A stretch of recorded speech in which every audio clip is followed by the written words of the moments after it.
하나님 아버지 감사합니다.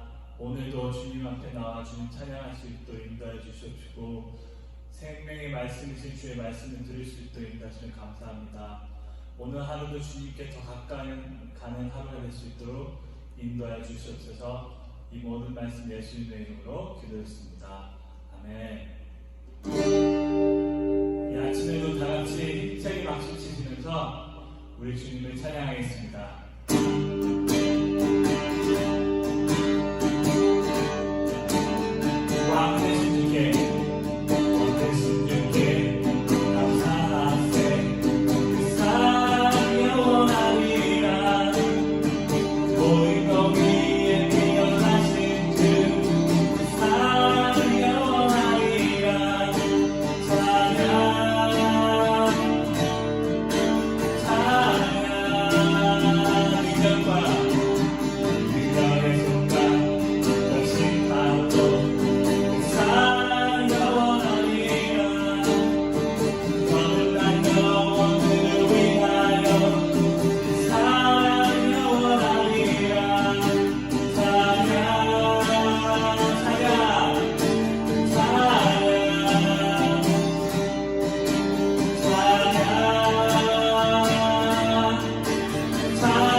주여 우리의 말씀을 통해 말씀하여 주시옵소서.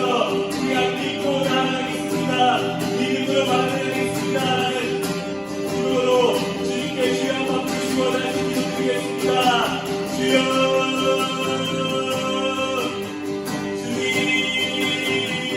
주님만 의지하며 나아가기 원합니다.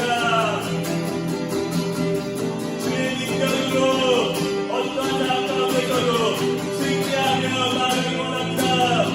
승리하신 주님을 바랍니다. 주님 주여 오늘 하루도 말씀하여 주시옵소서. 주의 말씀을 믿음으로 반응하여서 주님 그 말씀 따라 주님의 제자로 살아갈 수 있는 저희가 되게 해 주시옵소서.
사도행전 7장 1절부터 16절 말씀.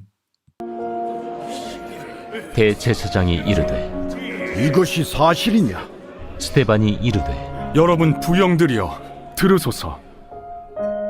우리 조상 아브라함이 하란에 있기 전 메소포타미아에 있을 때 영광의 하나님이 그에게 보여 이르시되 내 고향과 친척을 떠나 내가 내게 보일 땅으로 가라 하시니 아브라함이 갈대아 사람의 땅을 떠나 하란에 거하다가 그의 아버지가 죽음에 하나님이 그를 거기서 너희 지금 사는 이 땅으로 옮기셨느니라. 그러나 여기서 발붙일 만한 땅도 유업으로 주지 아니하시고 다만 이 땅을 아직 자식도 없는 그와 그의 후손에게 소유로 주신다고 약속하셨으며 하나님이 또 이같이 말씀하시되 그 후손이 다른 땅에서 나그네가 되리니 그 땅 사람들이 종으로 삼아 400년 동안을 괴롭게 하리라 하시고 또 이르시되 종 삼는 나라를 내가 심판하리니 그 후에 그들이 나와서 이곳에서 나를 섬기리라 하시고 할례의 언약을 아브라함에게 주셨더니 그가 이삭을 낳아 여드레 만에 할례를 행하고 이삭이 야곱을 야곱이 우리 12조상을 낳으니라. 여러 조상의 요셉을 시기하여 애굽에 팔았더니 하나님이 그와 함께 계셔 그 모든 환난에서 건져내사 애굽 왕 바로 앞에서 은총과 지혜를 주시매 바로가 그를 애굽과 자기 온 집의 통치자로 세웠느니라. 그때 애굽과 가나안 온 땅에 흉년이 들어 큰 환난이 있을세 우리 조상들이 양식이 없는지라. 야곱이 애굽에 곡식 있다는 말을 듣고 먼저 우리 조상들을 보내고 또 재차 보내매 요셉이 자기 형제들에게 알려지게 되고 또 요셉의 친족이 바로에게 드러나게 되니라. 요셉이 사람을 보내어 그의 아버지 야곱과 온 친족 75사람을 청하였더니 야곱이 애굽으로 내려가 자기와 우리 조상들이 거기서 죽고 세겜으로 옮겨져 아브라함이 세겜 하몰의 자손에게서 은으로 값주고 산 무덤에 장사되니라. 할렐루야. 사랑하는 우리 넥스트 사랑의 교회 성도 여러분, 우리 10월 마지막 주 귀한 또 공동체의 소식 같이 나누겠습니다. 오늘도 여전히 저희 1부 예배와 2부 예배 같이 진행되어집니다. 1부 예배 이렇게 함께 영상으로 저희들이 같이 참여해서 예배 드릴 수 있고요. 2부 예배 라이브와 동시에 우리 현장에서 함께 같이 예배가 진행되어진다는 점 반드시 기억하시고, 우리 성도님들 중에 꼭 현장에서 한번 같이 예배 드릴 수 있는 분들이 더욱 많아질 수 있기를 다시 한번 기도하면서 나아가 봅니다. 방역 지침 저희들이 잘 지켜가고 있고요.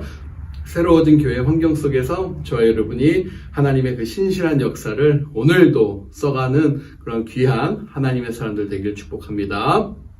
우리 새벽기도 또 날마다 주님께로 함께 같이 이어지고 있습니다. 우리 6시, 기존에 5시 반에 시작하던 우리의 새벽기도회를 6시로 좀 늦춘 이유는요, 이 코로나 시대 속에서 우리가 하루의 아침을 조금 더 부지런하게, 그리고 말씀과 날마다 주님과 함께하는 그 마음으로 저희들이 준비하였습니다. 현장에서도 가능하시고, 또 안전거리상, 또 우리 성도님들의 그러한 방역 지침과 사회적 거리 두기를 위해서 집에서도 그 자리, 기도의 자리를 반드시 지켜주시고, 날마다 주님께로를 통해서 우리가 함께 늘 언제나 하나님의 말씀을 먼저 시작하고 하나님의 말씀을 통해서 하루를 그렇게 승리하는 우리 넥스트의 모든 성도들이 되시기를 다시 한번 축복합니다. 축복합니다. 아멘, 아멘. 이제 11월이 다가옵니다. 2020년도도 이제 한 해가 거의 얼마 남지 않은 끝자락에 와 있는 것 같습니다. 정말 이번 한 해는 정말 돌연듯 정말 시간이 빠르게 그렇게 지나가고 있는 것 같은데요. 시간의 주관자이신 하나님의 섭리가 그럼에도 역사되고 있음을 저희는 믿습니다. 아멘. 이 한 해 2020년 비록 우리가 보기에는 참 큰 어려움 속에, 큰 환난 속에 있는 것 같지만, 그럼에도 하나님께서는 신실하고 정확하신 하나님이십니다. 그 속에서 하나님의 놀라운 은혜와 사랑을 나타내고 계시기 때문에 저와 여러분이 잘 마무리할 수 있기를 축복합니다.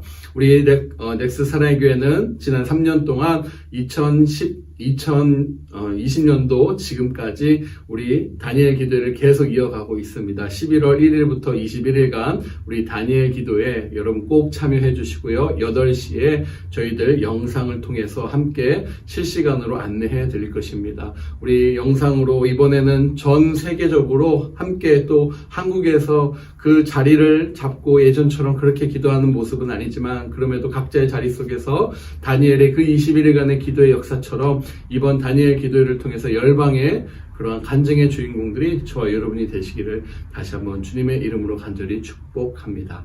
축복합니다. 아멘, 아멘. 오늘도 하나님의 그 놀라운 신실한 역사와 사랑이 저와 여러분의 삶 속에 넘쳐나기를 다시 한번 축복합니다. 이번 한 주도 날씨가 많이 쌀쌀하지만 그럼에도 불구하고 승리하시는 하루 될 수 있기를 축복합니다. 사랑하고 화이팅입니다. 하나님은 살아계십니다. 아멘. 그리고 다음 주 주일부터요, 우리 서머타임이 해제가 됩니다. 그래서 여러분, 데일라이트 세이빙 타임이 1시간 더 늘어납니다. 그래서 우리 시간에 착오 없으시도록 저희 2시에 시간을 맞춰, 아날로그 시계 같은 경우에는 2시에 맞춰준 시계를 3시로 옮겨주시면 참 감사하겠고요. 디지털이나 핸드폰 시계는 자동적으로 변환되니까 여러분, 우리 예배 시간이나 또 다음 주 모임에 착오 없도록 반드시 기억해 주시면 감사하겠습니다. 11월 첫째 주일부터 데일라이트 세이빙 타임이 해제된다는 거, 일광 절약 시간이 해제된다는 거 기억해 주시면 감사하겠습니다. 할렐루야! 오늘도 하나님의 그 놀라운 사랑과 은혜와 지혜와 평강이 우리 예배드리고 있는 모든 성도들의 마음속에, 또 상황 속에, 환경 속에 넘치기를 주님의 이름으로 축복합니다. 축복합니다. 아멘. 우리 성령이 이끌어가는 시대의 시리즈 설교 계속 이어지고 있습니다. 우리 지난주에 사도행전의 가장 큰 핵심 인물 중에 한 분이죠. 우리가 너무너무나 잘 아는 스데반 집사님의 그 모습을 통해서 저와 여러분이 큰 은혜를 나눈 줄 믿습니다. 평온한 그 얼굴, 어떠한 상황에서도 성령의 지혜와 성령의 능력으로 수많은 지도자들의 대적 속에서도 꿋꿋하게 평안한 얼굴 속에, 평안한 속에 그가 그 모든 환경들을 넉넉히 이겨나가는 것을 볼 수 있었습니다. 그것은 바로 무엇입니까? 성령의 지혜다라는 것이죠. 오늘도 우리에게는 성령의 지혜가 필요합니다. 아멘. 아멘. 오늘 본문을 보니까요, 우리 스데반 집사님이 담대하게 이제는 주의 말씀을 가지고 세상 가운데로 들어가고 있음을 보여주고 있는 모습입니다. 그 살벌한, 그 정말 자기를 죽이려고 달려드는 것 같은 그러한 사람들 가운데서 그 상황에서 그는 바로 무엇으로 위기를 기회로 바꿉니까? 말씀을 통해서 그 위기를 기회로 극복하고 있다라는 것입니다. 할렐루야. 저와 여러분이 위기에 봉착했습니까? 말씀으로 이겨나가기를 축복합니다. 우리에게 어려운 상황이 옵니까? 말씀으로 그것을 어려운 상황을 감당하시는 놀라운 은혜가 저와 여러분의 있기를 다시 한번 축복합니다. 참으로 당황스러운 그러한 위기가 스데반 집사님에게 찾아왔어요. 돈으로 거짓 증인들을 매수했죠. 그래서 모함하기 시작합니다. 선동하기 시작합니다. 스데반을 몰아세운 사람들. 내가 스데반의 입장이었으면 어땠을까 한번 생각해봤어요. 정말 황당하고 당황스럽고 아무 말도 할 수 없는 그런 상황이 아닐까 저는 그렇게 생각해보게 되었습니다. 이 난관을 어떻게 뚫어갈까, 어떻게 극복할까 고민도 됐을 것 같아요. 그렇게 우리에게 예기치 못한 상황적 어려움들이 순간순간 있을 때가 있습니다. 여러분, 여기서 중요한 것은요, 우리에게 그런 상황들이 결코 일어나지 않는다라는 생각이 아니다라는 거예요. 저와 여러분의 그런 상황들이 일어날 수 있습니다. 재정의 문제가 될 수도 있고 자녀의 문제가 될 수 있고 어떠한 곳에 사방에 그런 위험들은 늘 언제나 도사리고 있습니다. 그럴 때 그런 위기 상황에서 우리는 어떠한 반응과 자세를 내느냐, 그것이 너무나 중요하다라는 말씀이죠. 그것이 나의 평소의 영적 수준과 영적 모습을 가늠시키는 가늠자의 역할을 한다라는 것입니다. 이 위기의 순간에 스데반 집사님은요, 바로 말씀으로 그 위기를 넘겨가고 있는 것을 보게 됩니다. 사람들에게 먼저 이렇게 얘기합니다. 여러분, 부형들이여 라는 말로 그가 시작을 하죠. 여기서 부형들이다 라는 말이죠. 자기를 죽이려고 달려드는 사람들이에요. 자기를 없애려고, 괴롭히려고, 아니 없애려고 하는 그런 사람들에게 스데반은 이렇게 얘기하는 거예요. 내 형제요, 부모님 같은 여러분, 부형 같은 여러분, 여러분 이런 말이 나올까요? 자기에게 원수처럼 달려들고 있는 그들에게 내 사랑하는 형제요, 부모님 같은 사람들이요 라고 그는 불렀다라는 거예요. 이것은 무슨 모습을 나타냅니까? 죄는 미워할 수 있습니다. 하지만 복음을 전하는 그 대상인 청중들이다. 사람들에게 그 마음을 나타내고 있지 않다라는 거예요. 비록 그 청중들에게 내가 약점을 나타내고 그들이 악감정으로 나를 붙잡고 있는다 해도 그는 흔들리지 않았다라는 것이죠. 스데반 대적들은 스데반이 예수님처럼 모세의 율법, 모세가 세운 그 말씀의 기초를 폐하고 없애버리려 한다라고 몰아세우고 있는 것입니다. 그런데 스데반은 모세보다도요, 오늘 내용을 보니까 훨씬 더 이전에 있었던 믿음의 조상들의 이야기를 통해서 그 모세를 뛰어넘는 영적 지혜와 그 순발력을 발휘하고 있다라는 거예요. 바로 누구죠? 아브라함의 이야기죠. 믿음의 조상 아브라함으로부터 건너갑니다. 그 아브라함으로부터 이야기가 시작이 되는 거예요. 율법이 훨씬 생기기 전부터 믿음의 조상들이다. 모든 유대인들이 조상이라 여기고 있는 믿음의 아버지다라고 얘기하고 있는 그 아브라함의 이야기를 끄집어내고 있는 것입니다. 바로 그것을 설교의 말씀의 첫 번째 스타팅 포인트로 잡은 것이었어요. 아마 스데반을 상대하고 있던 이제 끝났어, 다 이제 우리가 이겼어 라고 했던 그 상대방들은 완전히 업셋됐을 거예요. 당황했을 거예요. 왜 그렇습니까? 설교자는요, 자기가 설교할 대상을 정확하게 알아야 돼요. 바울이요, 그리스 아테네에서 설교할 때는요, 그 지역에 만연했던 헬라 당시에 수많은 제우스 신이나 그러한 신들로부터 설교 포인트를 잡고서 설교를 합니다. 그러나 스데반 유대인 청중을 대상으로 할 때는 그들에게 친숙하고 그들이 가장 존경하는 믿음의 조상 아브라함으로 시작하고 있었던 거예요. 똑같은 진리의 말씀을 전하지만 특정 청중과 접촉점 같은 그러한 대상과 상황은 때에 따라서 바뀌고 있는 모습을 보여주고 있는 것이지요. 자, 떠나는 믿음에 대해서 한번 바라보겠습니다. 1절부터 우리 이전의 말씀을 보니까요, 그 스토리의 주인공이 아브라함이 드러나요. 그렇지만 아브라함의 이야기인 것 같지만 그 이야기의 전체 주인공은 바로 하나님이십니다. 내가 내 인생을 사는 것 같지만 여러분 실로 우리는 하나님께서 내 인생을 이끌고 가시는 것임을 저와 여러분이 바로 알아야 된다라는 것이죠. 아브라함은 그가 하나님께서 그를 부르시기 전부터 완벽히 무명한 사람이었어요. 아니 아브라함이라는 믿음의 조상이라는 타이틀을 얻을 수 없는 존재로 아예 무명자였다라는 거예요.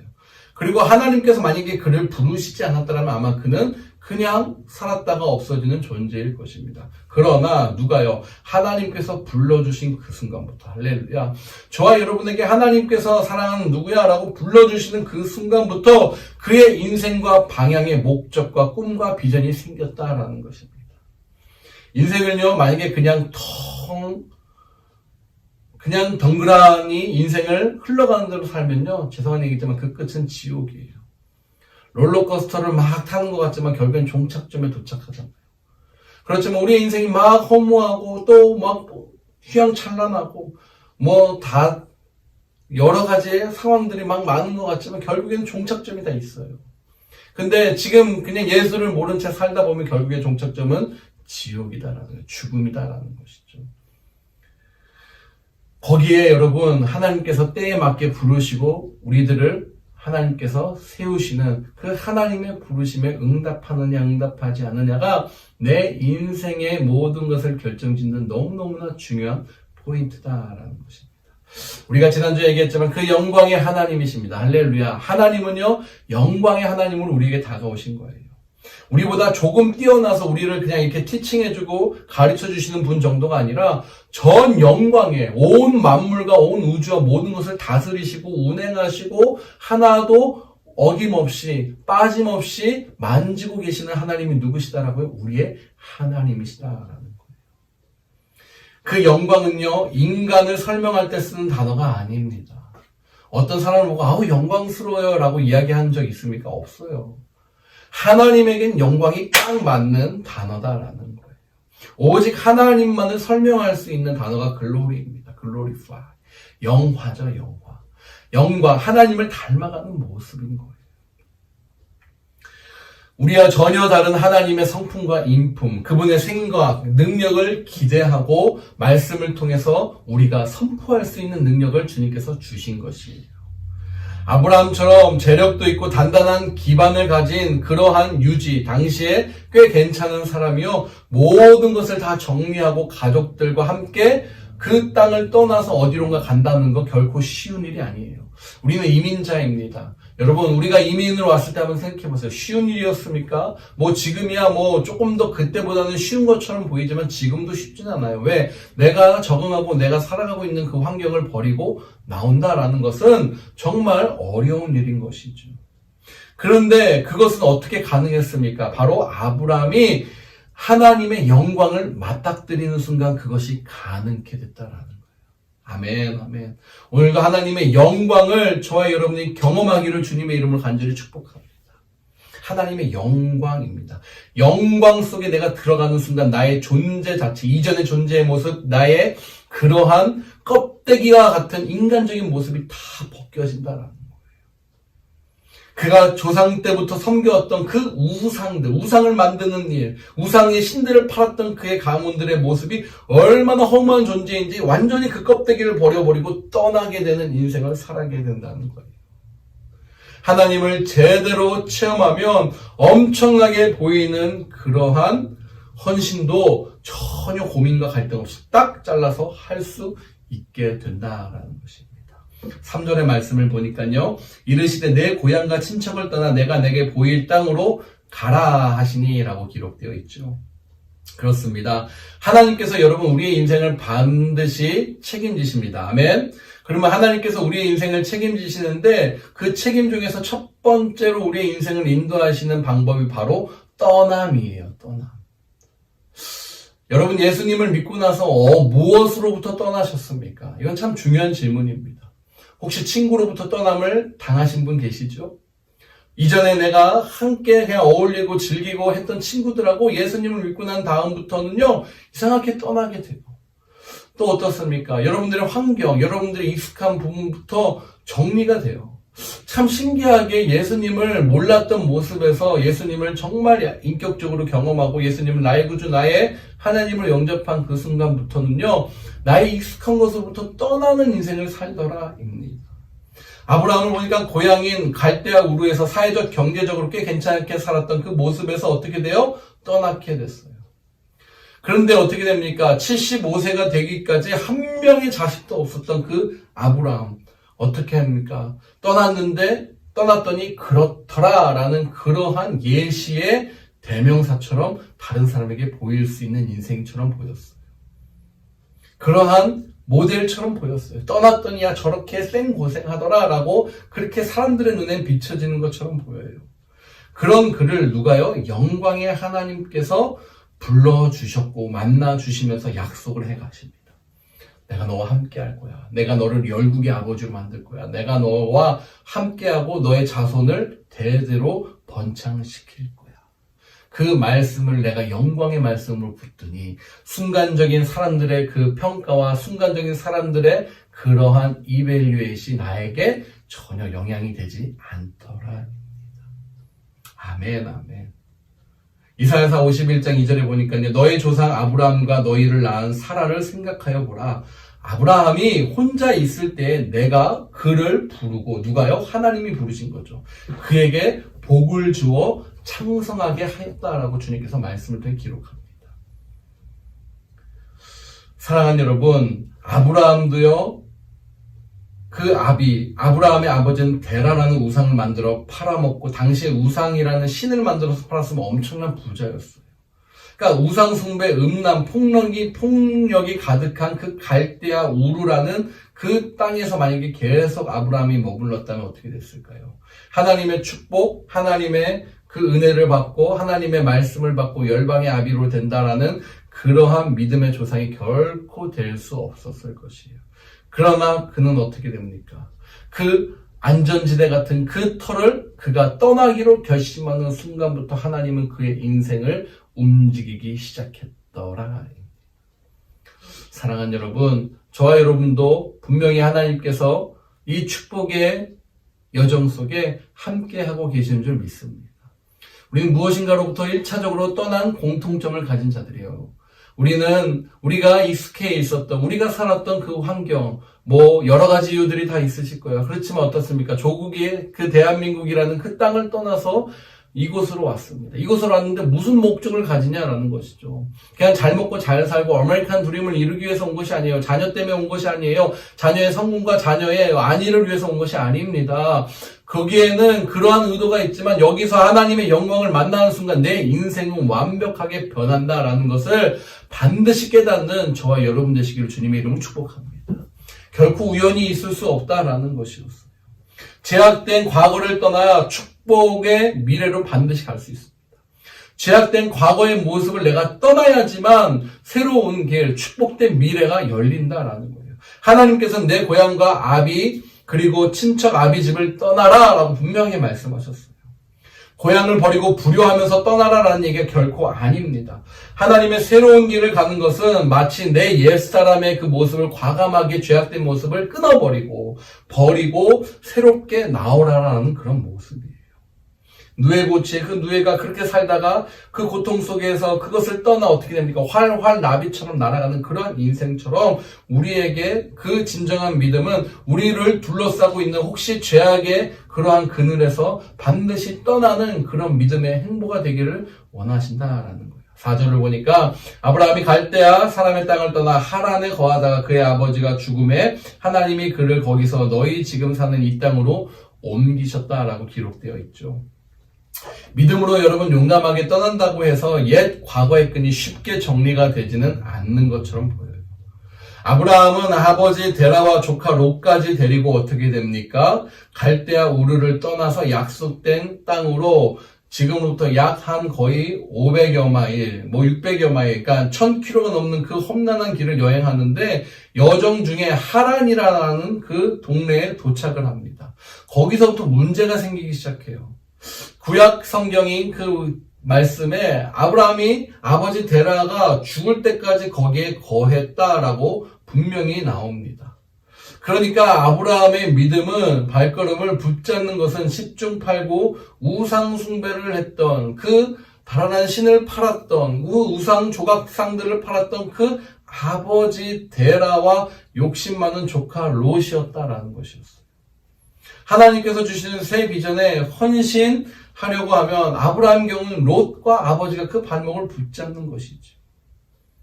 나쁜 사람들은 아니지만 영적인 사람들의 모습은 아니었다라는 것입니다. 그래서 여러분 약속의 땅까지 가지 못하고 중간쯤에서 시간을 어떻게 돼요? 정체시키면서 그 시간을 거기서 머무르게 된 거예요.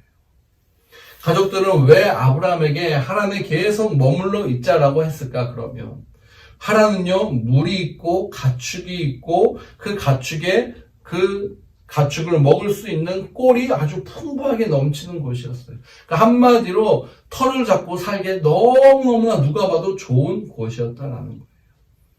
하란은 단순히 그냥 중간 지점으로 지나치기에는 꽤 괜찮고 살고 싶은 땅이었다라는 것이죠. 더더욱이 아브라함의 아버지 가족, 친지들은 하늘날 하란에 머물러 있자라고 그에게 계속 압력을 넣었을 것 같아요. 여러분, 비전의 사람인 저와 여러분, 또 하나님 나라의 그 귀한 사람으로서 사랑하는 저와 여러분에게 중간에 보기 좋고 눈에 만지기 좋고 눈에 보기 좋고 만지기 좋은 그런 장소들이 우리에게 도사리고 있을 때가 있어요. 그럼 거기에 자꾸 머물려고 하는 마음이 우리에게 솔직하게 있을 수 있다는 거예요. 근데 거기에서 내가 그 마음을 탁 먹는 순간 하나님의 비전의 여정은 거기서 중단될 수 있다는 사실을 저와 여러분에게 말씀해주고 있다라는 것입니다.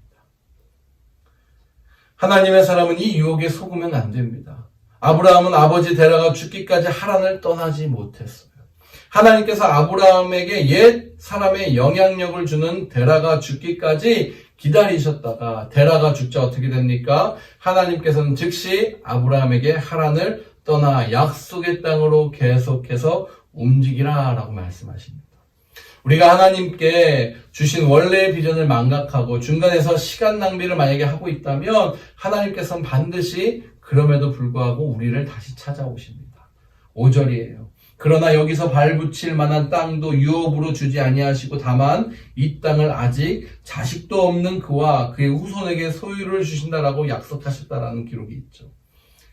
5절의 말씀이 그렇게 기록되어 있어요. 약속의 땅으로 갔지만요, 하나님께서는 정작 그 땅을 유업으로 주지 않으셨어요. 대신 후손에게 땅을 주겠다라는 약속만을 아브라함에게 주신 것이었어요. 약속의 땅인데 내가 보는 하란처럼 그렇게 딱 눈에 보이는 땅은 보이지 않아요. 근데 약속만 하나님께서 주신 거예요. 아브라함이 얼마나 당황했을까 한번 생각해 보게 되었어요. 그것도 어떻죠? 이삭이 아직 태어나기도 전이었어요. 자식이 열국의 아비로 만든다는데 진짜 내 자식이 하나도 없는 그런 상황이었다라는 것이죠. 8절에 보니까 하나님께서는 할례의 언약만을 아브라함에게 주셨다라고 기록이 되어 있죠. 그리고 바로 이삭으로 야곱으로 바통이 넘겨지는 것을 볼 수 있어요. 할례는요, 아브라함 자손들이 약속하신 땅에서 번성하여 하나님의 백성으로 살아가겠다라고 그렇게 한 언약의 상징과도 같습니다. 그런데 이 언약을요, 할례를 줄 자식이 한 명도 없고 아브라함도 아내 사라도 늙어서 임신할 수 없는 그러한 독특한 상황에 누가요? 하나님께서 주셨다라는 거예요. 그렇습니다. 이 말은 무슨 말이냐? 약속의 땅은 그냥 확신으로 얻는 것이 아니다라는 거예요. 약속의 땅은요, 믿음으로 얻는 것입니다. 아멘. 믿음으로 우리에게 약속의 땅을 허락하시는 줄 믿습니다. 그러므로 사랑하는 여러분, 우리에게 결국에는 하나님께서 주시는 비전과 우리에게 주시는 소망은요, 믿음을 통해서 성취가 된다라는 것이에요. 아멘이십니까? 믿음입니다. 믿음. 그 믿음으로 받을 때 그 모든 것을 불가능한 것처럼 보이는 상황을 가능케 하시는 분, 막힌 것을 뚫으시는 분, 없는 것을 있게 하시는 분, 내가 못하니까 하나님도 안 될 거라 생각했던 나의 생각을 뒤집어 버리시는 분, 그것이 바로 누구십니까? 하나님의 온전한 능력의 손으로 일하시는 우리의 하나님의 능력이다라는 것이에요. 8절을 한번 같이 읽어볼까요? 8절, 9절, 10절입니다. 8절, 9절, 10절을 보니까 야곱에게 12아들이 있었다라는 거예요. 근데 하나님의 역사는 끝에서 두 번째인 요셉을 통해서 이루어지는 것을 우리가 알 수 있죠. 많은 사람 중에서 하나님께서 쓰시는 사람이 분명히 있다라는 것을 의미하는 거예요. 그런데 하나님의 선택을 받았다고 좋아할 만한 일은 아니었어요. 요셉의 스토리 우리 지난 아비새를 통해서 집중적으로 보았죠. 요셉의 초창기는 보통 사람이 상상할 수 없는 충격적인 삶을 그가 살았어요. 인신매매, 유괴, 노예로 팔림. 그러니까 상상할 수 없는 일을 그가 경험을 했어요. 근데 그 과정 속에서 어떻게 됩니까? 인내하고 버티고 꿈을 주시고 성취하는 하나님의 역사를 계속해서 말씀하고 있는 거예요. 하나님께서는 하나님의 사람에게 약속을 주십니다. 그렇지만 그 약속을 받기까지 어떠한 분명한 과정들을 거치게 하신다라는 것이에요. 아브라함에게도 이삭을 얻는 그러한 인내의 시간을 거치게 하셨습니다. 요셉에게도 그 애굽의 총리가 되기까지, 그리고 그 아버지 야곱과 식구들을 옮겨오는 그 시간까지 하나님의 타임테이블은 그렇게 짜져 있었어요. 감히 누구나 상상할 수 없는 그러한 어마어마한 인생의 경험을 그가 했다라는 것이죠. 17세라면 여러분 철이 들 만큼 나이였어요. 그런데도 아버지의 편애를 그렇게 입을 정도로 형들에게 그러한 질투를 사는 그러한 요셉이었죠. 그 요셉 어떻게 됩니까? 결국에는 그 모든 상황 속에서 하나님 앞에 광야 같은 그 인생길 속에서도 하나님이 주시는 그 하늘의 하나님의 능력을, 약속을 의지하고 그 손을 잡고 늘 언제나 넘어질 것 같은데 일어나고 넘어질 것 같은데 오뚜기처럼 일어나는 인생 속에서 그에게 주신 하나님의 그 귀한 사명들을 완수해가는 것을 저 여러분이 알 수 있습니다. 그렇습니다. 하나님이 우리와 함께 하십니다. 그리고 그 모든 환난에서 건져내 주시기를 원하십니다. 그것이 바로 저와 여러분에게 주시는 그 우리 스테반 집사님의 설교의 가장 큰 핵심의 내용이에요. 성공은요, 실패가 없는 것이 아니라 실패가 계속되어도 극복되어지면서 그 성공을 향해 가는 것을 의미합니다. 멈춰있는 어떠한 정점이 아니라 끊임없이 흘러가는 과정이다라는 것을 저와 여러분에게 말씀하시는 거예요. 하나님의 약속을 붙잡고 살아가는 사람의 여정에서 시련은 있어도 절망은 없는 줄 믿습니다. 영적 성장은 때로는 뒤로 가는 것 같이 힘든 위기에 부딪힐 수 있지만 실은 그것을 통해서 뒤로 가는 것이 아니라 한 발 한 발, 한 스텝 한 스텝 앞으로 가는 인생이다라는 거예요. 그렇게 하나님은 그러한 인생을 통해서 계획을 가지고 계세요. 11절부터 14절을 보니까요, 결국에는 하나님께서 보시는 그러한 계획들을 이야기하고 계시는 거예요. 보니까 총리 대신 자리는 요셉이 끔찍한 기근으로 고생하는 아버지와 형들을 구해낼 수 있는 그러한 방편에 불과했어요. 하나님께서는 이집트의 실세로 자리 잡은 그 총리 요셉을 사용하셔서 아브라함의 자손 야곱의 일족인 70여 명의 그 가족들을 잠시 이집트로 데려와서 기근을 넘기고 살아가는 그러한 축복의 시간으로 만들게 하신 거였다라는 것이죠. 6절에서 7절을 보니까요, 이렇게 나와요. 이 더 거대한 계획을 위한 그러한 서막에 불과한 내용처럼 보여요. 하나님께서 400년 동안 그들을 이집트에게 번성하게 하시면서 몇 명이요? 200만의 백성으로 그 숫자를 키워내셨어요.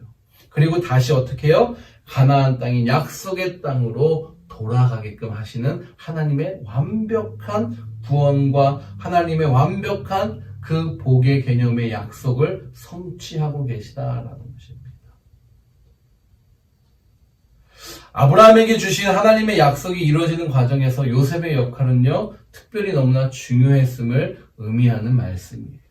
요셉으로 인해 당시 최고의 강대국 이집트에 100명도 안 되는 아브라함의 후손들이요, 이민을 갔어요. 그리고 그 상황 속에서 자리를 잡았다라는 것이죠. 요셉은 바로 왕 다음 가는 권력자뿐 아니라 이집트를 큰 기근, 큰 그 가뭄으로부터 그를 어떻게 돼요? 그 나라를 구해내서 경제적인 풍요로움을 누리게 한 주인공으로서 대접을 받아요. 백성들의 신뢰를 한 몸으로 받게 되었어요. 야곱의 그러한 모든 가족들은요, 이 요셉의 후광을 입게 되고 이집트에서 정착했다라는 거예요. 그렇기 때문에 누구보다도 빠르게 자리 잡을 수 있었고, 교육을 받고, 결혼도 했고, 또 그 속에서 일도 하고, 무엇인가 하는데 누구보다도 더 많은 혜택을 그들은 누릴 수밖에 없었던 것이에요. 그 400년이라는 기간 동안에 75명의 사람이요, 몇 명이요? 200만 명이 넘는 숫자로 그렇게 불어날 수 있었던 것은 하나님이 하시지 않고는 불가능한 일이다라는 거예요. 그렇습니다, 여러분. 하나님의 약속은요, 결코 실패가 없습니다. 하나님의 약속은 결코 하나님의 때에 반드시 이루어짐을 우리에게 말씀해 주고 있는 거예요. 그러므로 사랑하는 여러분, 하나님의 약속이 저와 여러분에게 임했다면 지금 혹시 나에게 시련이 있고 어려움이 있을지라도 그것을 꿋꿋하게 무엇으로요? 믿음으로. 할렐루야. 믿음으로 그것을 이겨내는 저와 여러분 되시기를 주님의 이름으로 간절히 축복합니다. 15절에서 16절을 보겠습니다. 야곱이 애굽으로 내려가 자기와 우리 조상들이 거기서 죽고 세겜으로 옮겨져 아브라함이 세겜 함몰의 자손으로서 은으로 값주고 산 무덤에 장사되니라 라고 나오죠. 자, 스데반은 요셉의 이야기를 야곱 아버지 장사 지내는 이야기로 마무리를 해가고 있어요. 자, 야곱은 이집트에서 죽었어요. 아들 요셉 때문에 이집트에서 풍요로운 삶을 살고 안정적으로 살았지만 거기서 죽었어요. 근데 그 유해, 그가 죽은 그 시체가 그곳에 묻히지 않고 가나안 땅, 고향인 가나안 땅의 세겜이라는 지역에 묻히게 됩니다. 그는 아브라함이 세겜 함몰의 자손에게 은으로 값주고 산 그 무덤에 장사되었다라고 나오는데요. 그 땅이요, 아주 의미가 있는 땅이에요. 바로 아브라함이 세겜 함몰의 자손으로부터 은으로 값비싸게 준 땅이기 때문에 그렇습니다. 그 땅은요, 바로 무슨 땅입니까? 아브라함이 자기 아내 사레나 또 자기 가족들이 죽으며 그 땅에 그 무덤으로 만들 그 땅을 샀던 땅이었어요. 당시에는 아내를 위해서 산 땅이었다는 것이죠. 가족을 위해서 산 땅이었어요.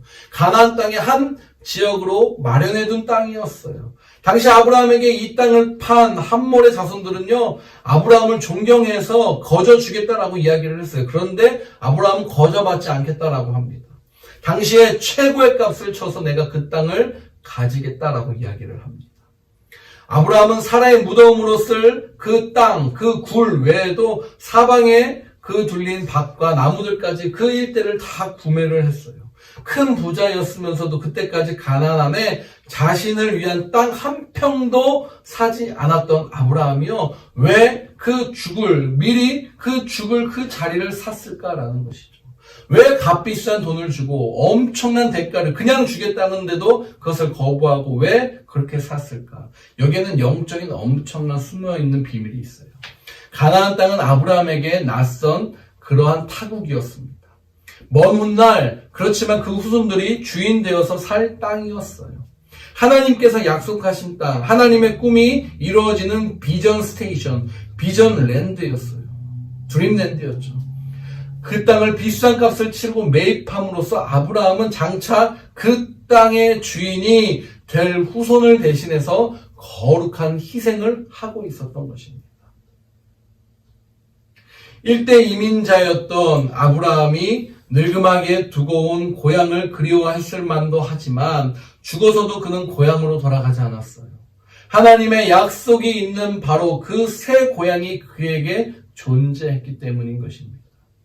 그래서 세겜의 무덤에 아브라함 자신도 그 아들 이삭도 또 손자 야곱도 증손자 요셉도 함께 묻혀지는 놀라운 축복의 그러한 땅이 되어버린 것입니다.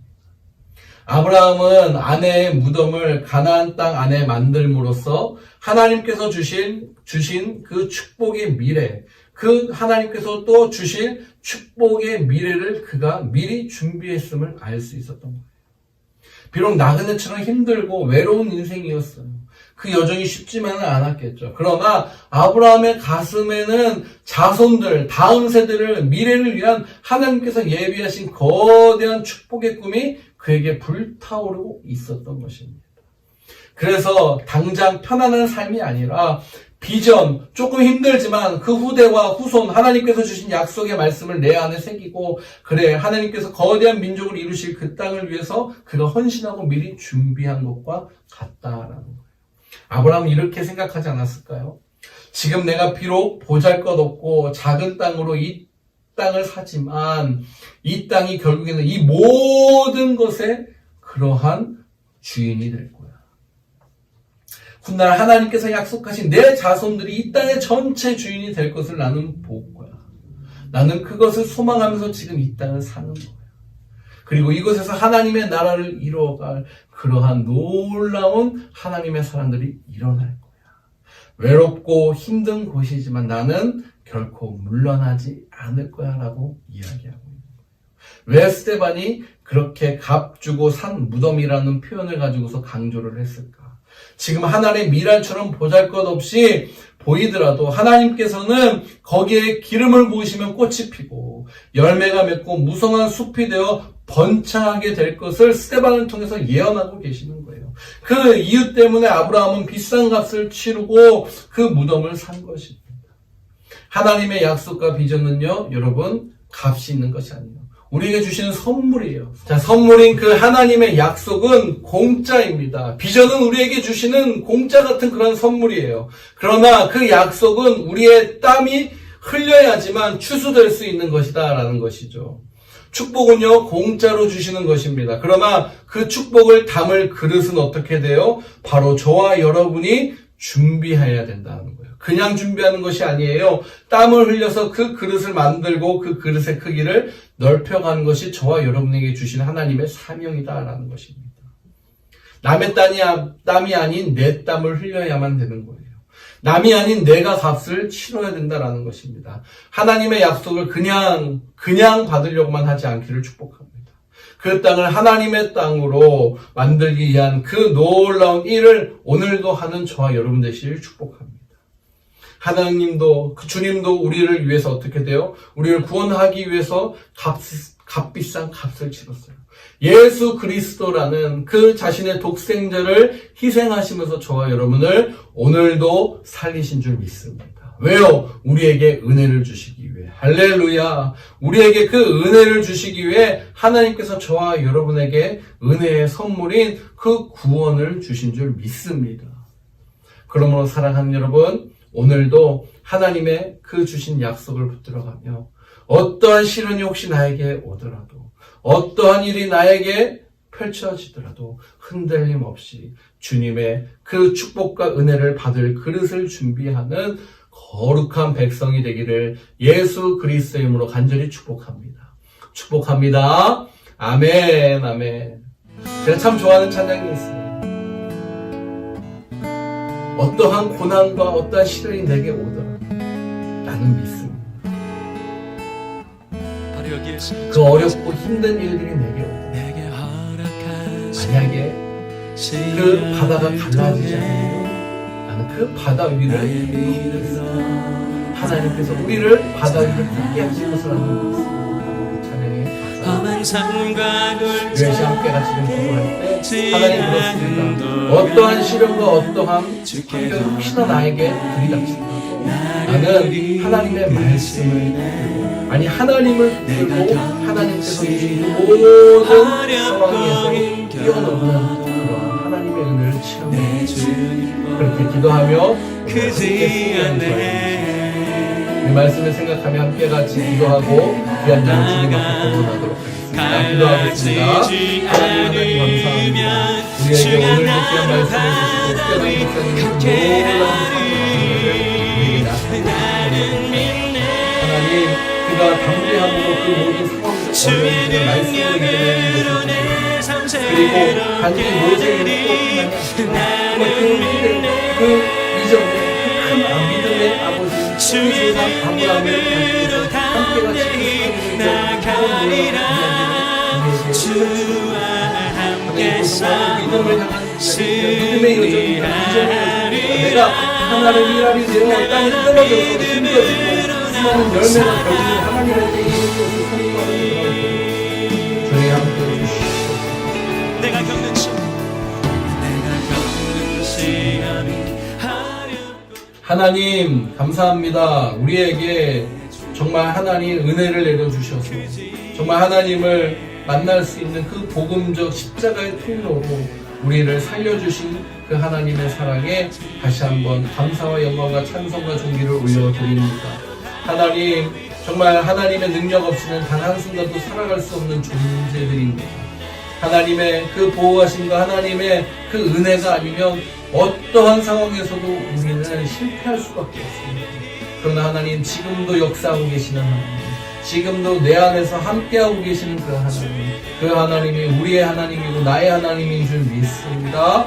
우리 스테반 집사님의 그 놀라운 복음적 메시지를 통해서 그를 혐오하고 그를 죽이려 달려들었던 그 사람들의 마음속에 믿음의 고백을 아버지 나타내도록 그의 말씀을 아버지 전파할 수 있는 힘과 지혜와 능력을 스테반 집사님에게 허락하시고 우리에게도 혹시나 그런 상황적 어려움들이 몰려올 때 하나님 그 상황 따라서 나의 마음과 나의 생각과 나의 그러한 모든 것이 좌우 충돌 그렇게 움직여지는 것이 아니라 하나님 안에 그 고요한 그 음성을 들으며 끊임없이 흔들림 없이 믿음으로 돌파하는 우리 믿음의 넥스트온 식구들 다 되게 도와주시옵소서. 하나님 오늘도 귀한 예물 주님 앞에 올려드립니다. 이 예물이 하나님을 향한 나의 마음의 전부의 표현인 줄 믿사오니 봐주옵소서. 나의 마음을 봐주옵소서. 하나님 우리 모든 성도들의 그 마음을 하나님 받아 주시옵소서. 그리하여 이 예물이 하나님 나라를 위해서 사용되어지고 하나님 나라를 위해서 헌신되어지는 놀라운 복음적 도구로 사용하여 주시옵소서. 함께 하실 그 주님 바라보며 살아계신 예수님의 이름으로 기도합니다. 아멘 아멘. 지금은 우리 주 예수 그리스도의 은혜와 하나님 아버지의 크신 사랑과 성령님의 감화교통 역사하심이 스테반 집사의 그 놀라운 설교를 통해 위기가 정말 기회로 극복되는 그러한 삶을 살겠노라라고 고백한 우리 넥스 사랑의 가족 모든 성도들 머리머리 위에 일터와 가정과 또 그들의 사업처와 직장과 우리의 자녀들과 우리의 자녀들의 학업 위에 선교사님들의 각 가정이 이제로부터 영원까지 함께 하시길 간절히 축원하옵나이다. 아멘.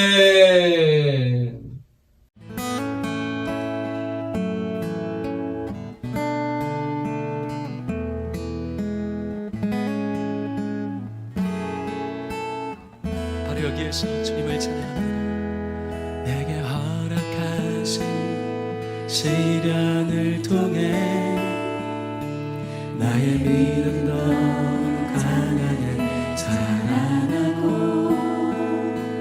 험한 산과 골짜기 지나는 동안 주께 더 가까이 나를 이끄시네.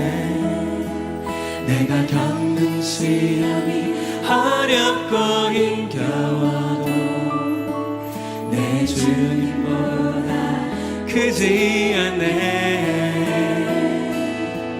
내 앞에 바다가 갈라지지 않으면 주가 나로 바다 위 걷게 하리. 나는 믿네. 주의 능력으로 내 삶 새롭게 되리. 나는 믿네. 주의 능력으로 담대히 나가리라. 주와 함께 싸워 승리